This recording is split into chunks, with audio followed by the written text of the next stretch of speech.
اللہ الرحمن الرحیم۔ السلام علیکم ورحمۃ اللہ وبرکاتہ۔ مرنے سے 40 دن پہلے کیا ہوتا ہے؟ موت سے 40 دن پہلے انسان کے جسم میں ایک خاص نشانی ظاہر ہونے لگ جاتی ہے۔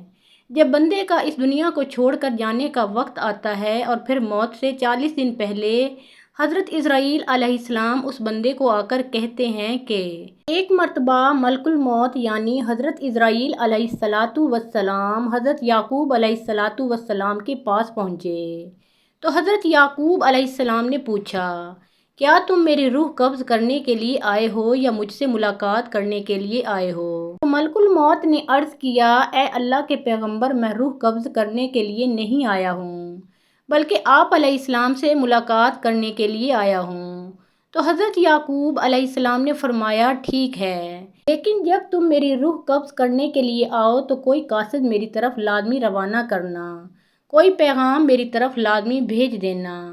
تو ملک الموت علیہ السلام نے فرمایا کہ میں جب آپ کی روح قبض کرنے کے لیے آؤں گا تو اس سے پہلے 2 یا 3 قاصد آپ کی طرف روانہ کر دوں گا اور وہ آپ علیہ السلام کو اطلاع کر دیں گے۔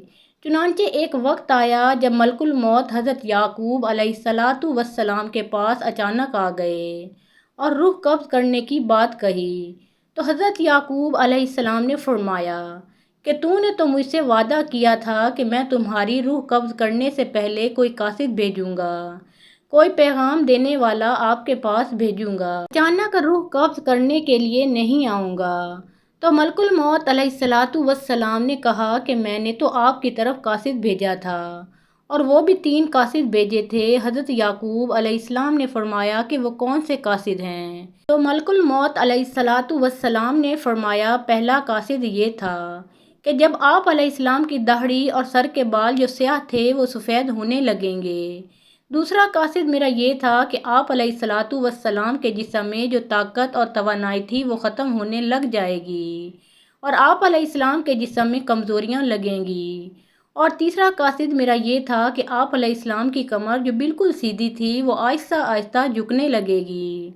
تو یہ تینوں نشانیاں ملک الموت نے بتلائی ہیں اور ملک الموت علیہ السلام یعنی حضرت عزرائیل علیہ السلام نے فرمایا کہ ہر مرنے والے کے پاس تقریباً میرے قاصد آتے رہتے ہیں، لیکن لوگ ان کو نہیں سمجھتے، لوگ ان کو نہیں مانتے۔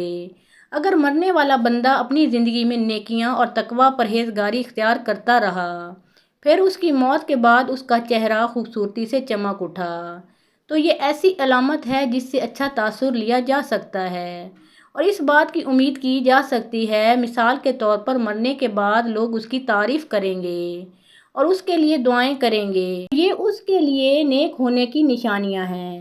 اسی طرح زندگی میں اچھے لوگوں کی صحبت بھی انسان کے نیک ہونے کی نشانی ہے۔ حسن خاتمہ کے بہت سے اسباب ہیں جن میں اللہ کی اطاعت پر استقامت، اللہ تعالیٰ کے بارے میں حسن ظن، سچائی، پرہیزگاری، توبہ، موت کو کثرت سے یاد کرنا اور دنیاوی چاہتیں مختصر کرنا، آخرت کی فکر اور نیکوکار لوگوں کی صحبت قابل ذکر ہے۔ ناظرین، روح جب جسم کو چھوڑنے کے لیے بالکل تیار ہو یعنی موت سے تقریباً 24 گھنٹے پہلے، تو ہاتھ پاؤں گھٹنوں کی جلد پر محسوسات ختم ہو جاتی ہے اور ان کا رنگ بدلنا شروع ہو جاتا ہے اور نیلا رنگ اختیار کرنا شروع کر دیتا ہے۔ یہ نشانی واضح نشانی ہے جس میں سانس اکھڑنا شروع ہوتا ہے اور بے ترتیب ہونا شروع ہو جاتا ہے اور دھیرے دھیرے سے بجھ جاتا ہے۔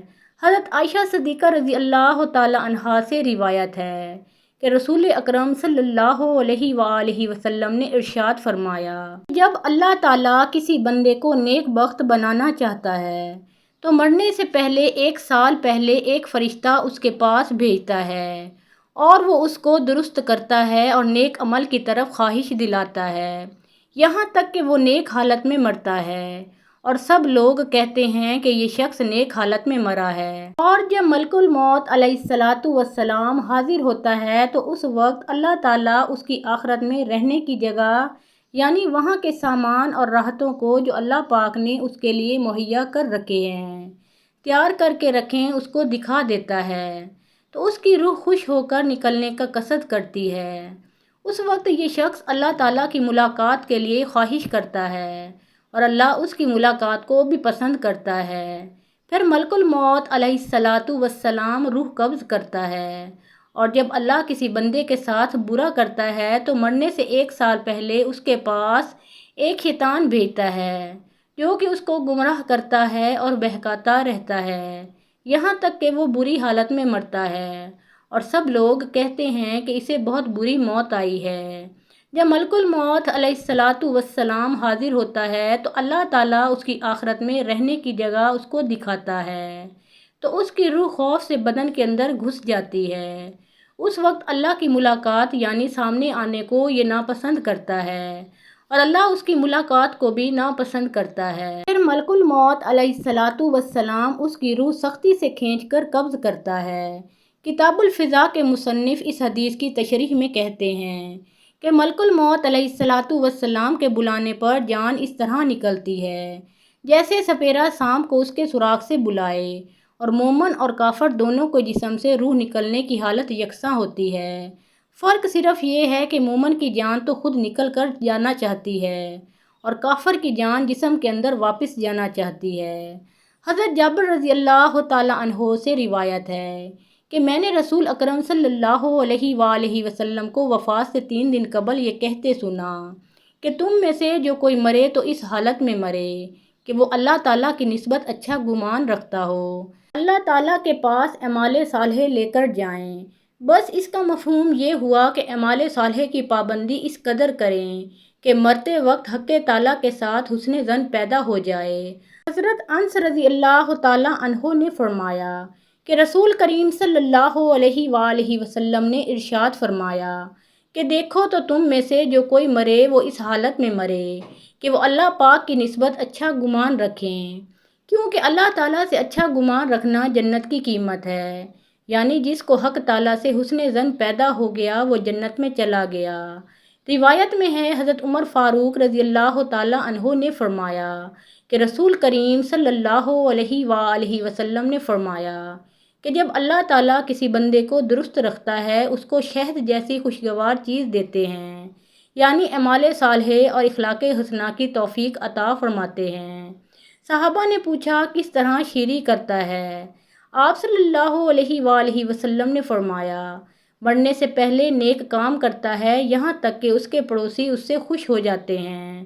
حضرت سلمان فارسی رضی اللہ تعالیٰ عنہ سے روایت ہے کہ میں نے رسول کریم صلی اللہ علیہ وآلہ وسلم کو یہ فرماتے ہوئے سنا ہے کہ میت کو موت کے وقت پیشانی سے اگر پسینہ آئے، آنکھوں سے آنسو آئے اور ناک کے سوراخ کشادہ ہوں تو یہ اللہ کی خاص رحمت ہے جو اس پر نازل ہوتی ہے۔ گلے میں سے ایسی آواز نکلنا جیسا کہ جوان اونٹ کا گلا گھونٹنے سے آواز آتی ہے، اور اس کا رنگ بدرنگ ہو جائے اور منہ سے جھاگ نکلے تو یہ اللہ کا عذاب ہے۔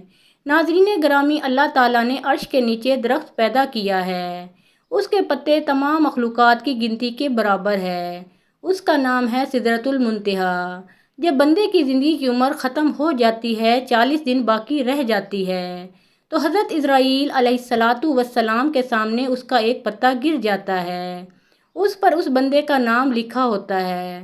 اس وقت کے تمام فرشتے اس کو مردہ کہتے ہیں، یعنی مردوں میں شامل کر لیتے ہیں، اور وہ دنیا میں 40 دن تک زندہ ہیں۔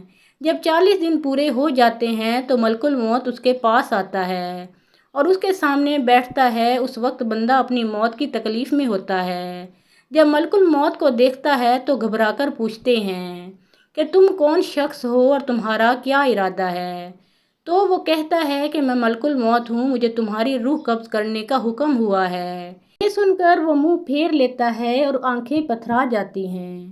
تو ملک الموت کہتا ہے کہ تو مجھے نہیں پہچانتا، میں وہ ہوں کہ جس نے تیرے رشتہ دار اور تیرے ماں باپ کی روح قبض کی ہے، اور آج تیری روح قبض کروں گا۔ تو نے دنیا کا حال کیسا دیکھا؟ تو بندہ کہتا ہے کہ میں نے دنیا کو بے وفا اور مکار پایا۔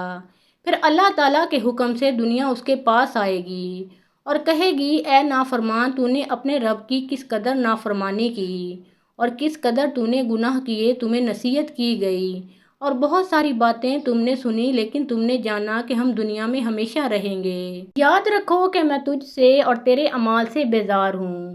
پھر اس کے اعمال اس کے سامنے آئیں گے اور کہے گا اے نافرمان، تو نے ناحق طریقے سے مجھ کو حاصل کیا۔ اگر تو غریب اور مسکین پر خرچ کرتا تو آج تیرے کام آتا۔ روایت میں ہے کہ جب آدمی کی زبان بند ہو جاتی ہے، 4 فرشتے اس کے پاس آتے ہیں اور سلام کرتے ہیں۔ پہلا فرشتہ آتا ہے، وہ بعد سلام کہتا ہے، اے بندے، اللہ نے مجھے تیری روزی پر موکل کیا تھا۔ میں نے تمام زمین پر چپا چپا چھان مارا مگر تیری روزی کا ایک لقمہ بھی کہیں نہ پایا۔ پھر دوسرا فرشتہ آتا ہے اور سلام کے بعد کہتا ہے، اے اللہ کے بندے، میں تیرے پانی پر موکل تھا۔ میں نے تمام زمین پر چپا چپا تلاش کیا مگر تیرے پینے کے لیے ایک قطرہ پانی کہیں نہ پایا۔ پھر تیسرا فرشتہ آتا ہے اور سلام کے بعد کہتا ہے، بندے، میں اللہ کے حکم سے تیری سانس پر موکل تھا۔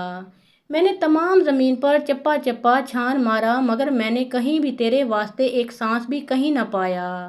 چوتھا فرشتہ آتا ہے اور سلام کے بعد کہتا ہے، اے بندے، اللہ کے حکم سے میں تیری عمر پر موکل تھا۔ میں نے تمام زمین پر چپا چپا تلاش کیا مگر تیری عمر کا ایک لمحہ بھی نہ پایا۔ اس کے بعد نامہ اعمال لکھنے والے 2 فرشتے اس کے پاس آتے ہیں اور سلام کے بعد کہتے ہیں، اے اللہ کے بندے، ہم تیرے اعمال لکھنے پر موقوف تھے۔ وہ نامہ اعمال اس کو دکھائیں گے اور کہیں گے، دیکھ، یہ تیرا نامہ اعمال ہے۔ اس میت کی آنکھوں سے آنسو جاری ہوتے ہیں اور وہ دائیں بائیں دیکھتا ہے اور نامہ اعمال پڑھنے سے ڈرتا ہے۔ اس کے بعد ملک الموت علیہ السلام اس کی روح قبض کرتے ہیں۔ روایت میں ہے کہ ربیع بن انس رحمۃ اللہ علیہ سے کسی نے پوچھا کہ ملک الموت علیہ السلام تنہا ہی سب کی روح قبض کرتے ہیں یا ان کے ساتھ اور فرشتے بھی کام میں شریک ہوتے ہیں؟ تو انہوں نے فرمایا کہ روح قبض کرنے کا کام انہی کے حوالے ہے، لیکن اس کام میں مدد کے لیے بہت سے فرشتے ان کے ساتھ ہوتے ہیں اور ملک الموت علیہ السلام ان سب کے سردار ہیں۔ ان کا ہر قدم دنیا کے برابر ہے۔ پھر حضرت ربیع بن انس رضی اللہ تعالیٰ عنہ سے پوچھا کہ مومنین کی روحیں کہاں رہتی ہیں؟ انہوں نے فرمایا، 7ویں آسمان کے اوپر سدرۃ المنتہا کے پاس۔ حضرت ابو ہریرہ رضی اللہ تعالیٰ عنہ سے مروی ہے کہ سرکار دو عالم صلی اللہ علیہ وآلہ وسلم نے ارشاد فرمایا، جب انسان مر جاتا ہے تو اس کے اعمال کے ثواب کا سلسلہ اس سے منقطع ہو جاتا ہے مگر 3 چیزوں کے ثواب کا سلسلہ باقی رہتا ہے۔ نمبر 1، صدقہ جاریہ۔ نمبر 2، راستے میں پڑی ہوئی اینٹ جو راہگیر کو نقصان پہنچائے، اسے راستے سے ہٹا دینا۔ اور نمبر 3، صالح اولاد جو مرنے کے بعد ان کے لیے دعائیں کرے۔ ایسے اعمال جن کا تعلق دنیاوی زندگی سے ہوتا ہے، ان کے اثرات مرنے کے بعد دنیا میں ختم ہو جاتے ہیں۔ ناظرین، اللہ تعالیٰ سے دعا ہے کہ اللہ پاک ہمیں نیک اعمال کرنے کی توفیق عطا فرمائے اور ہمارا خاتمہ ایمان پر فرمائے، آمین یا رب العالمین۔ محترم ناظرین، پیارے آقا محمد مصطفیٰ صلی اللہ علیہ وآلہ وسلم کا پیارا نام ایک بار کامنٹ سیکشن میں ضرور لکھیں۔